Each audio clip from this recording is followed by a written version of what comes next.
Okay, here we go. It is going live. We are recording, and I am going live on Facebook as well. I wonder if we can also go live on YouTube at the same time. Let's see. Yes, it is being live streamed. And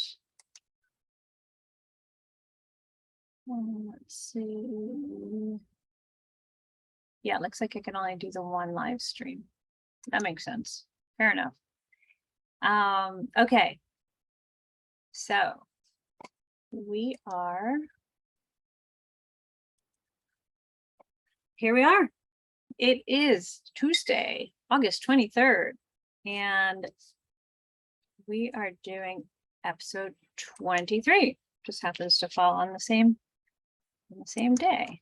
Pop that in here. 23rd. All right, it's 23rd of August. It is Thriving Live with Gabrielle Senza. Got a little tiny bit of a late start. Usually I'm starting at 2 o'clock on Tuesdays, but I got a little bit behind because I was trying to take in a whole lot of things before jumping into the show. What kinds of things was I trying to take in? It's like information and knowledge and learning and figuring things out and playing with a spreadsheet. Actually, to be honest, I was playing with a spreadsheet because I really dig them and I love being able to see how things, how to sort things out. So I was working on how to sort things out in the service of thriving. So basically, yeah, that's because I basically run three businesses, right? So there's my studio art business. There is my coaching business, empowerment coaching and mentoring and those kinds of things. And then there's also Walk Unafraid, my nonprofit that I started a long time ago that supports creative activism. And it's really interesting to be thinking about, you know, I've lived with the reality of how creative activist work or socially engaged art projects, at least in my experience, since I've turned to that in the studio, there's not as much to sell. Like galleries don't have products that they could actually sell to, you know, do well by the artist and, you know, with their collectors and so on, which is actually, you know, before I started doing socially engaged art, it was a wonderful symbiotic relationship with all of my galleries and all of my collectors, because we all had things that we were enjoying and sharing, and I was making and they were selling, and then they were living with them, right? I would make the art, gallery would sell it, the collectors would live with it, and it was this lovely, you know, flow of things. But once I moved more into activism and socially engaged work, where I really wanted to connect with people, with humans, and not be alone in my studio painting for hours on end, then my economic structure for supporting myself as an artist changed entirely. So I developed a lot of different methods for supporting myself. And hence, that is how I am where I am now. And I am happy to share some of those methods, should you wish.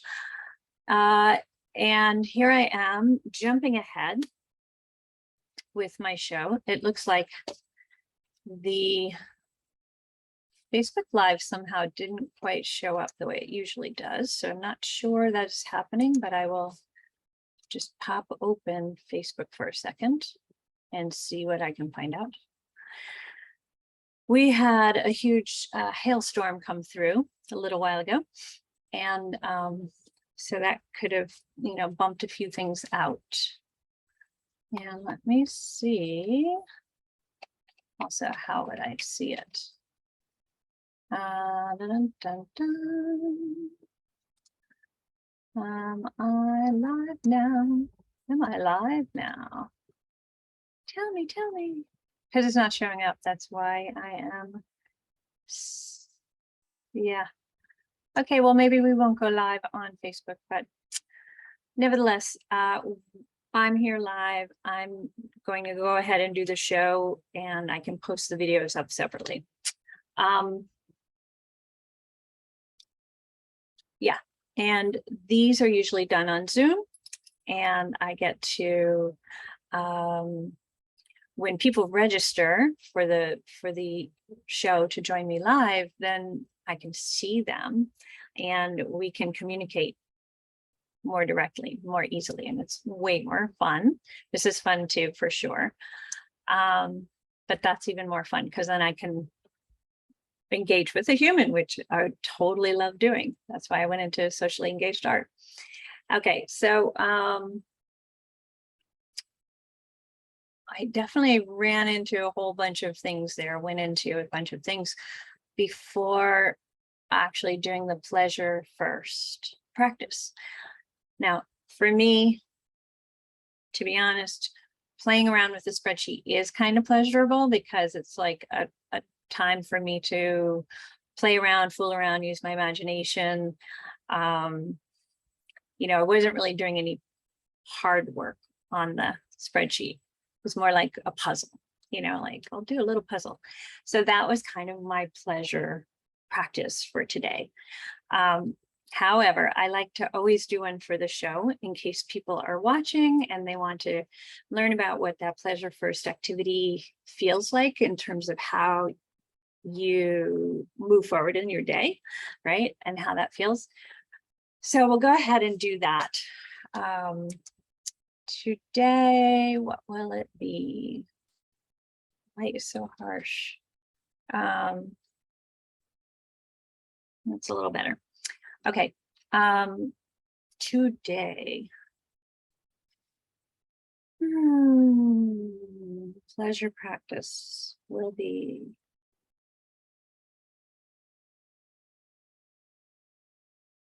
I'm going to do the really basic one that Emily Fletcher teaches in Ziva meditation. If you haven't checked out Emily Fletcher's Ziva meditation, Z-I-V-A, she has a great program over there. And I really love what she's doing. And she's got a great mission, and she's really trying to get everybody well resourced and able to take care of themselves by using meditation and opening up more pathways for being with what is, and also being able to self-regulate when things are going not the way you'd like them to go. Okay, so this meditation is really simple. I've done it here before, so perhaps you're already familiar with it. So just getting still, and you can stand or you can sit or you can lie down. It doesn't matter. It's not like a stiff meditation position or anything like that. This is about simply noticing. And to begin with,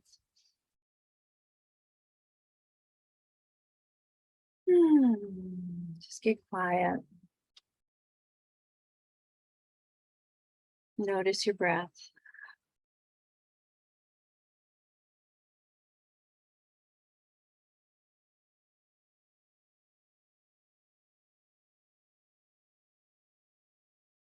And just try to lengthen your breath a little bit. I'll let you do it at your own pace.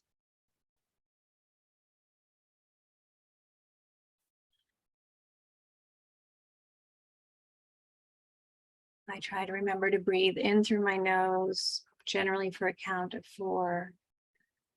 And then exhale through my mouth, generally for a count of 6. Making sure the exhale is a little bit longer than the inhale. We'll do a few more of those.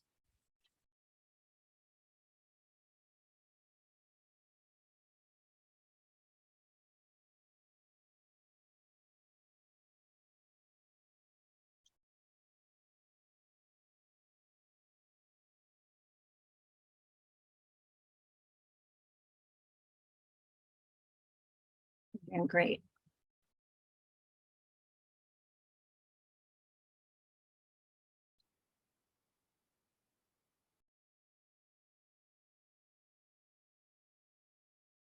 Allow your jaw to loosen and your shoulders to loosen.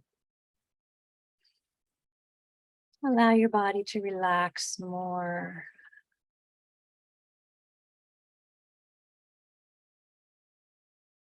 And as you continue to breathe at your own pace, or keeping that elongated exhale, whichever you prefer, just notice with your eyes closed what you are able to hear around you. You might hear some large sounds, traffic, fans, air conditioning, people talking. Just noticing.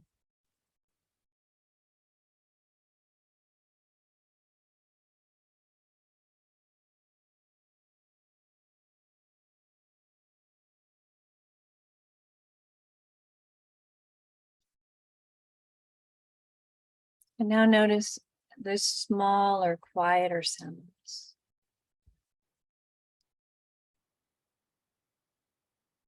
Perhaps you can hear some birds or your own breath.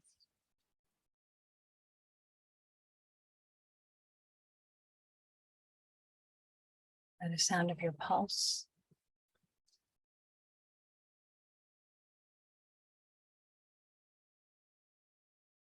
Now with your eyes closed still, notice what you can see behind your eyelids. Just noticing if there are colors or patterns. Keeping your breath slow and steady.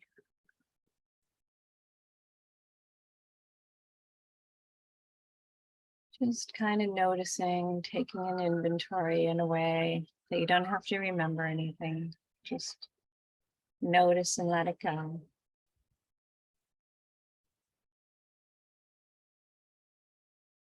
Now notice what you're feeling on your skin, where the surface of your body is touching the surface of something else. Noticing the qualities of what it is touching, the temperature, the softness or hardness, the texture.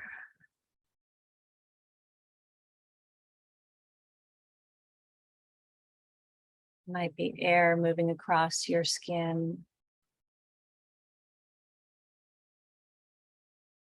Just slowly, gently noticing all the things that you can notice with ease.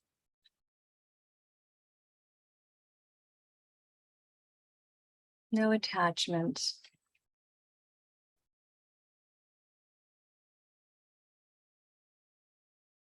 Now notice if you can pick up any smells. We're using all 5 senses.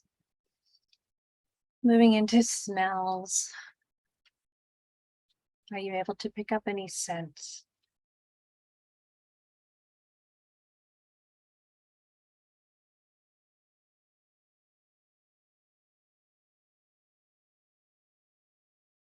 And now noticing in your mouth, if you have any flavors, any taste lingering in your mouth.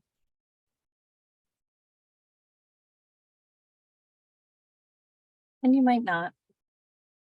I was just drinking iced coffee, so I can taste my iced coffee.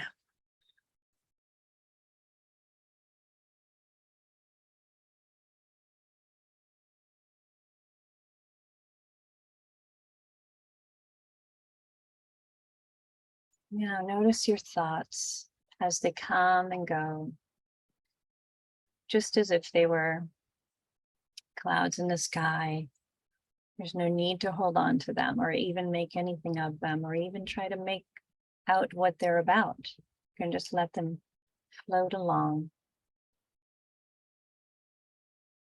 And like you're doing with the sensations, maybe naming them and identifying different qualities to them. You can do that also with your thoughts if you want to, but it's totally not necessary because it's all about not being attached to the thoughts. We can even just call it thought. Thought. There's a thought. There's another thought. Just let it go. When we start attaching to an idea and trying to work it out, perhaps going to it further, we can just remember that we can just let it go, just name it. Oh, there's a thought. If it needs your attention, it will certainly come back, but it doesn't need your attention now.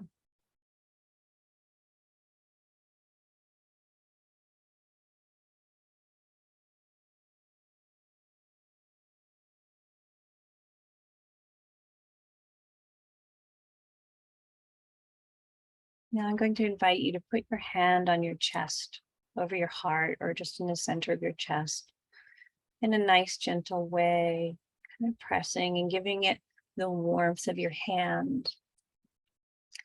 And love, the love from your hand, the love that's sent through the heat in your hand into your heart. And you can either say it out loud or you can say it silently if you wish. Tell your heart that you love it. Say, I love you.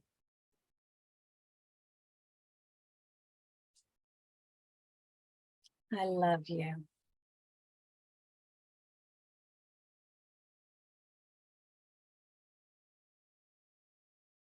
Tell your heart that it's safe here now.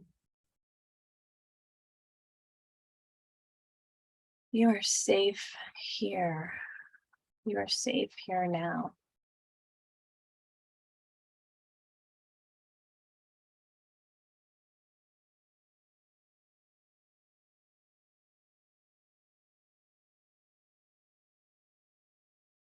Tell it, remind your heart that it is love. We are all beings of love, and sometimes we just need to be reminded of that. And our heart can always benefit from being reminded that it is love.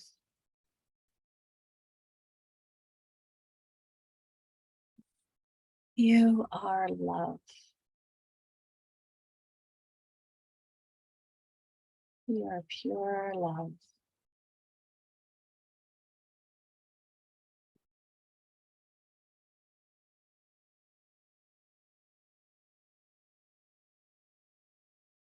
You might even ask your heart to tell you its desire. A simple desire for today. Let's keep it simple. Tell me what you desire today.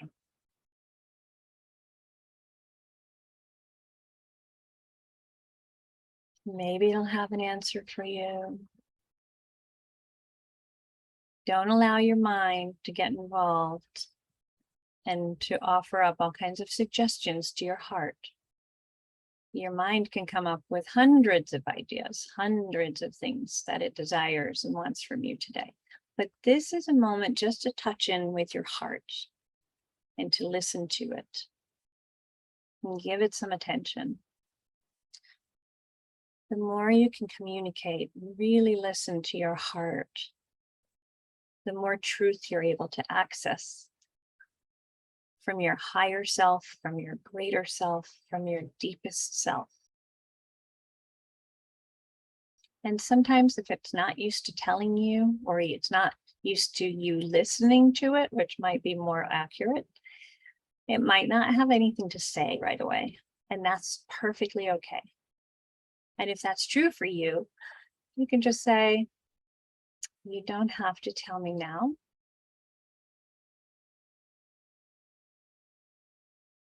And I am open to hearing you. I am open to hearing what it is you desire.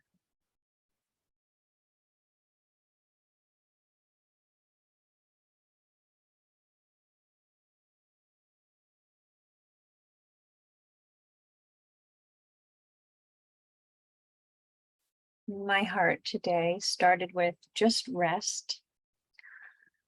And it said, spend more time with me. Spend more time listening to me.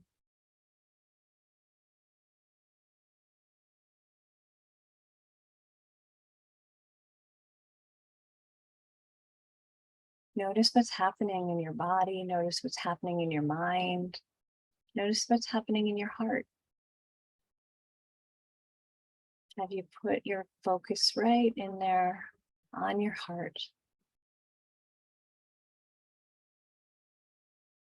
Giving it full permission to share its desires with you right now.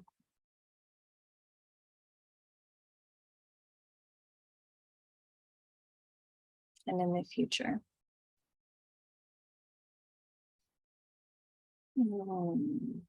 Thank your heart for being with you, whether it spoke a desire or more than one desire, or if it had no desires to share with you at this time, just thank it.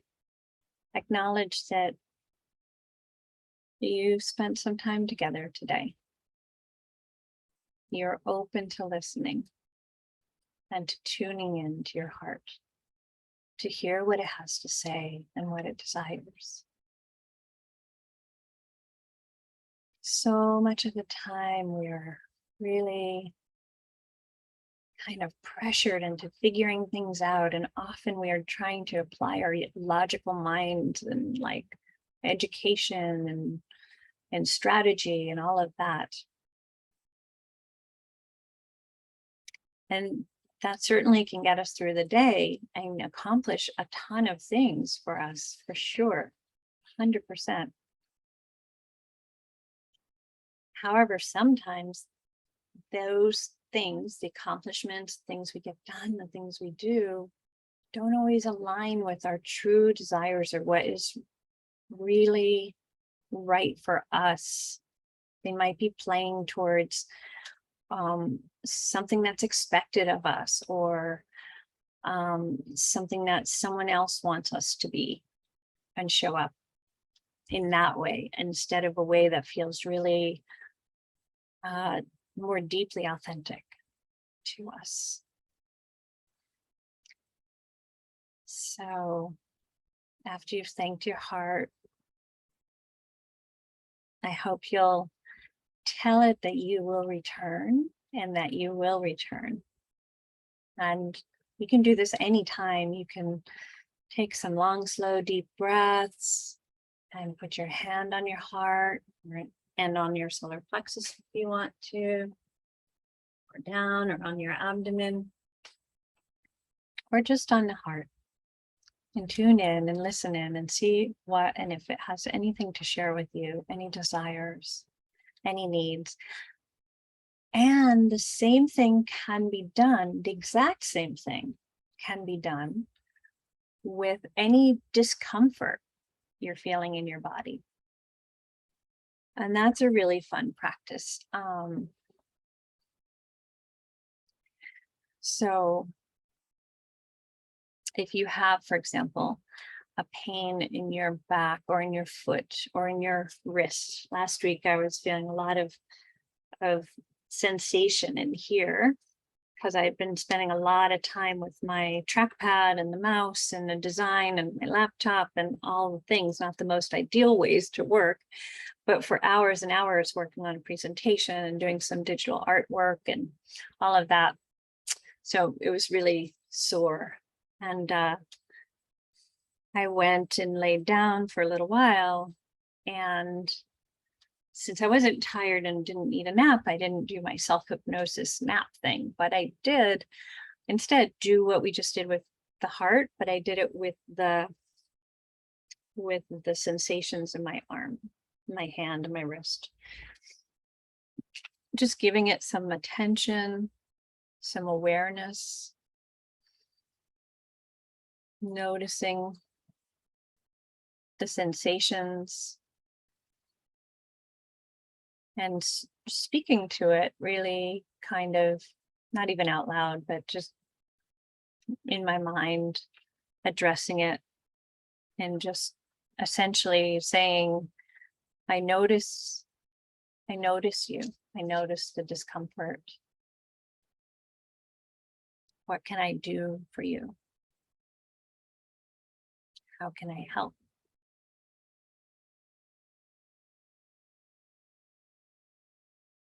And I just like be still and listen and feel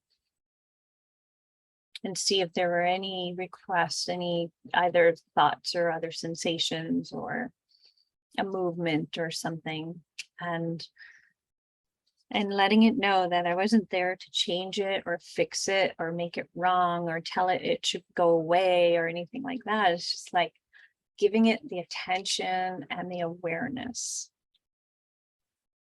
that it was clearly asking for, right? Here it is making all these like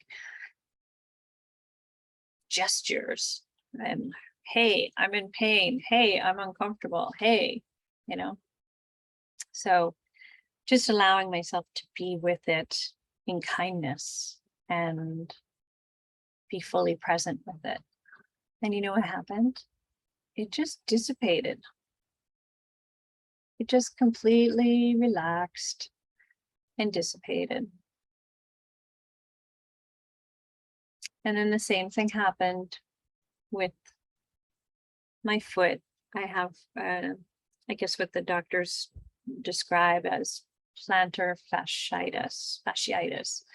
And it can be really painful. And other times it's sort of not really noticeable. And the other day I did the exact same thing. After I did the wrist, I attended to my foot and gave it some attention without any judgment, without any expectation, without any kind of attachment to the outcome even. You know, it's not like I will be successful if I make it go away. It's just like, no, I'm just going to be here and be gentle and relaxed and present with what I'm feeling and giving each of these things a little bit of my attention and awareness without any judgment, no attachment to an outcome. And yeah, it also dissipated. It was quite lovely. So I encourage you to do that if you'd like. So that's my tool for the day. I didn't really come with a particular tool in mind, but that's a really good one that I can recommend using anytime you feel any kind of discomfort. And the same is true with emotional discomfort, with emotional stress or self-criticism or anything like that. Instead of attaching to it and going into it and being, in agreement with it, certainly I wouldn't agree with all that negative self-talk. If you can possibly manage to avoid it, highly recommend that. And instead just maybe notice like, oh, I see there's some stress here. Okay, stress. I'm just going to be with you. Let's just sit together. It's as though you might like pick up a child who's crying or fussing and put them on your lap and just sort of be with them and talk with them, be kind with them. Don't tell them they have to change or be or do anything differently. It's just a being with, and being with in awareness and presence and love.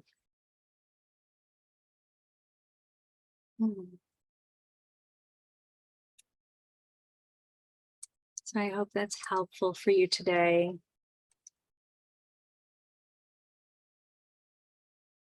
I know my system feels much calmer, much more relaxed. much more open to receiving information. And by information, I actually mean in this case, inspiration, because I have a feeling there's more space for creative thought to come in or new ideas. And that I don't need to figure anything out. I can always go back to that later and being that like figure stuff out mode. But right now, I think what will be best for me, and maybe this is the same for you, going and spending another 5 or 10 or 15 or even 30 minutes in a sort of, certainly in a relaxed state, and just being with the sensations that you can feel in your body and the thoughts that are in your mind, not attaching to anything, right? Just allowing them to pass by. And let them go. And know if there's stuff that needs to be figured out and things that need to be done, of course, they will always still be there. And if you can afford the time of 5 minutes or 2 minutes or 30 minutes, go ahead and give that to yourself and see how it feels and see what comes in. You might be really, really surprised. I know I often am. When I allow myself that time to relax and tune out from the world and into my body, into my heart, then more great things happen. What can I say? More insights, more ideas, some solutions just sort of fall into place. They just come to me. So we'll see what happens. That's what I'm going to go do now. And if you want to attach a comment to either YouTube, if you watch this on YouTube, or on Facebook, if you watch it on Facebook, I would love to see what happens for you after you spend a little time resting, relaxing, and just being with yourself, being with your breath, being present to yourself with kindness and with love. Okay, I'm going to sign off now. Come see me, tune in again. You can always come and what do you say? Register for the calls. If you want to be on the screen live with me, go to bit.ly/thriving-live. So bit.ly/thriving-alive, all one word, no caps. And that will allow you to register for all the Tuesday sessions. And when we start the 2 o'clock show, you would pop on and you'd be there with me and we can communicate directly. And I could give you some spot coaching or help you learn a new technique or hear what else is going on in your life and see where we want to go with that. Okay, so I wish you a fabulous, beautiful day. And I send you so much love. Bye.